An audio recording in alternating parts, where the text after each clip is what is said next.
आप कैसे 12 घंटे से भी ज़्यादा काम कर सकते हो हर एक दिन। जानते हो किसी ग्रेट पर्सन ने कहा है कि ग्रेटनेस तक का जो रास्ता है ना, जो सीक्रेट है ना, वो तुम्हारा पैशन और हार्ड वर्क नहीं हो, वो तुम्हारा उस चीज़ के पीछे पागलपन हो, ऑब्सेशन होता है कि कितने ज़्यादा तुम उस चीज़ के पीछे ऑब्सेस्ड हो गए हो, कितने ज़्यादा पागल हो रखे हो। मोस्ट ऑफ द पीपल को बर्नआउट इसी वजह से आ जाता है बिकॉज़ उस चीज़ के पीछे उनका ऑब्सेशन उतना अधिक नहीं हो। काफ़ी सारे लोग क्लियर गोल और क्लियर एंड पॉइंट को मिस करते हैं। इसी वजह से उनको बर्नआउट का सीन ऐसा नहीं है कि कहीं से भी आ गई। तुम्हारा कितना ज़्यादा ऑब्सेशन है, उतना ही ज़्यादा तुम काम कर पाओगे किसी चीज़ के बारे में। जितना ज़्यादा ऑब्सेस्ड होगे, जितने ज़्यादा पागलपन होगा, जितना ही ज़्यादा तुम्हारा गोल क्लियर होने वाला है और जितना ही ज़्यादा तुम्हारा एंड पॉइंट क्लियर होने वाला है, उतना ही ज़्यादा तुम उस चीज़ के पीछे काम कर पाओगे।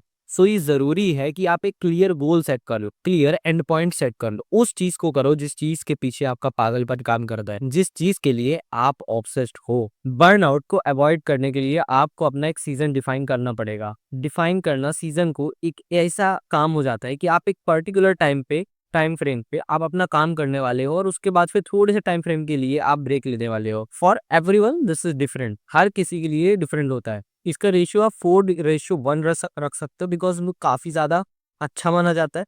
बट कोई 4 मंथ का काम करता है और 10 से 20 दिन का ब्रेक लेता है, कोई 2 मंथ का काम करता है, कोई 5 से 10 दिन का ब्रेक लेता है। इस तरह से सबके लिए ये रेशियो अलग अलग हो सकता है। डिफाइन योर रेशियो कि तुम्हारा रेशियो कितना है, तुम किस टाइम फ्रेम में काम करना चाहते हो, कितने टाइम फ्रेम में काम करने के बाद कितना ब्रेक लेना चाहते हो।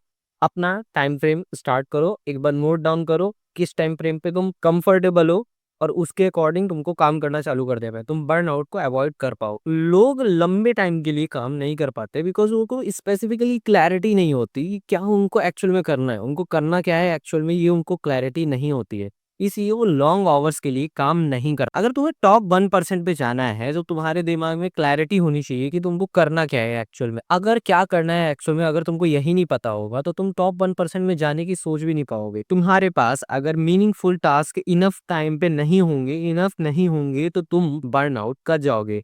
इसलिए मेंटल क्लैरिटी काफी ज्यादा इंपॉर्टेंट है अपने गोल के साइड से कि तुमको करना क्या है। आपकी फिजिकल फिटनेस इस चीज में काफी ज्यादा इम्पैक्ट डालती है, इम्पैक्ट क्रिएट करती है आपकी प्रोडक्टिविटी में पूरे दिन में। बिकॉज अगर सुबह सुबह आपने कोई अच्छा खासा फिजिकल वर्क कर लिया, आप जिम चले गए, तो आप पूरा दिन में ये नोटिस करेंगे कि आपकी जो प्रोडक्टिविटी है वो काफी ज्यादा इंक्रीज हो जाती है। अगर आप अपने आप को फिजिकली फिट रखते हो, आपकी प्रोडक्टिविटी ज्यादा इंक्रीज हो जाएगी और आप बर्नआउट जल्दी नहीं कर जाओगे क्योंकि आप उस काम के पीछे ऑक्सेस्ड हो, आपका क्लियर गोल है एंड आप फिजिकली फिट होने वाले, तो आप बिल्कुल भी बर्नआउट नहीं करोगे। अपने फ्रेंड सर्कल को, ये बात मैंने भी नोटिस की है, अपने फ्रेंड सर्कल को जितना ज्यादा लिमिटेड रख सकते हो उतना ज्यादा लिमिटेड रखो। बिकॉज ध्यान रखो कि आपको गॉसिप नहीं बनानी है, आपको पंचायत नहीं करनी है बैठ के, आपको एक्चुअल में कुछ मीनिंगफुल निकालना है। आपको गोल्स चाहिए, आपको गॉसिप नहीं चाहिए। ध्यान रखो कि जितने ही ज्यादा फ्रेंड्स होंगे उतना ही ज्यादा डिस्ट्रैक्शन होगा, जितने ज्यादा आपके पास आसपास फालतू के लोग होने वाले हैं उतना ही ज्यादा डिस्ट्रैक्शन होने वाला है,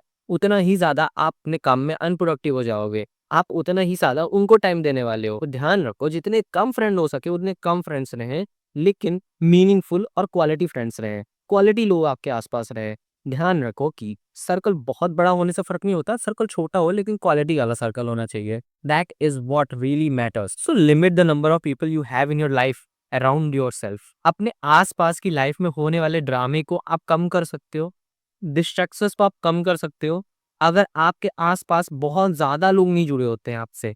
बिकॉज जितने ज्यादा लोग जुड़े होते हैं उतना ही ज्यादा आप उनसे बात करते हो, गॉसिप करते हो और आप अपने गोल के ऊपर ध्यान भी नहीं देते हो और आप डिस्ट्रैक्ट काफी ज्यादा होते हो। ड्रामा बहुत चलता है लाइफ में, इस वजह से बिल्कुल भी फालतू लोगों को मत रखो एंड जितना कम हो सके उतने लोग रहें आपके लाइफ में, लेकिन क्वालिटी लोग हैं जिन जो एक्चुअल में अपने अपने गोल्स के ऊपर काम कर रहे हैं। भले ही 0.00001% इम्प्रूव करना चाहते हैं लेकिन उनके अंदर वो आग होनी चाहिए, वो काम कर रहे होते हैं।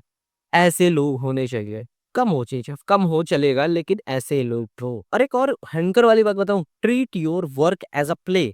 अपने काम को एक गेम की तरह लो। ध्यान रखो आप जब गेम खेलने बैठते हो, जब आप कोई फन एक्टिविटी करने बैठते हो ना, तो आप उसको 8 10 15 घंटे भी कर लेते हो, आपको कोई भी बर्नआउट नहीं होता है। फॉर एग्जाम्पल हम गेम का ले लेते हैं, ज्यादातर लड़के यहाँ पर गेम खेलते होंगे और ध्यान रखो गेम खेलने से कभी भी आपका मन नहीं भरता। क्यों नहीं मन करता? क्योंकि आप उसे एक गेम की तरह ले रहे हो। आप अपने काम को एक गेम की तरह जब लेने लग जाओगे तो आपको बर्नआउट बिल्कुल कभी नहीं पड़ने वाला है। That is a insane point that you should follow. Treat your work as a play. जब आप उसी गेम की तरह लोगे तो आपका बर्नआउट चला जाएगा। उसी गेम की तरह समझो कि ये एक गेम है जिसको मेरे को जीतना है, मेरे को लेवल अप करना है। फॉर द डेली बेसिस ना हो, लेकिन थोड़ा थोड़ा करके मेरे को लेवल अप करना है, इस पे काम करना होगा। अगर आप अपने काम को गेम की तरह लेते हो, अगर आप अपने काम को एक प्ले की तरह लेते हो, एक खेल की तरह लेते हो, तो आपका काम आपके लिए एनर्जेटिक हो जाता है। ड्रेनिंग नहीं होता है कि आपकी एनर्जी ड्रेन हो रही होती है, आप उस पे ही एनर्जी पा रहे होते हो, उस काम को करने में आपको मजा आने लगता है। That is what I meant by treating your work as a play. और हार्ड वर्क को सस्टेन करने के लिए जो तुमको चाहिए होता है ना, वो ऑब्सेशन होता है, अपने काम के प्रति पागलपन होता है, जिसकी वजह से तुम हार्ड वर्क काफी लंबे टाइम के लिए कर पाते हो। और इस ऑब्सेशन के लिए जरूरी है कि आप अपने काम को एक गेम की तरह लो। एक गेम की तरह लोगे तो आप इससे ऑब्सेस्ड हो रखे होगे। और ध्यान रखना, अगर ऑब्सेस्ड हो, कोई डिसिप्लिन, कोई मोटिवेशन, कुछ भी आपको नहीं चाहिए। आप बिना किसी चीज के पागलों की तरह उस पर काम करने वाले हो और सक्सेस होने वाले हो।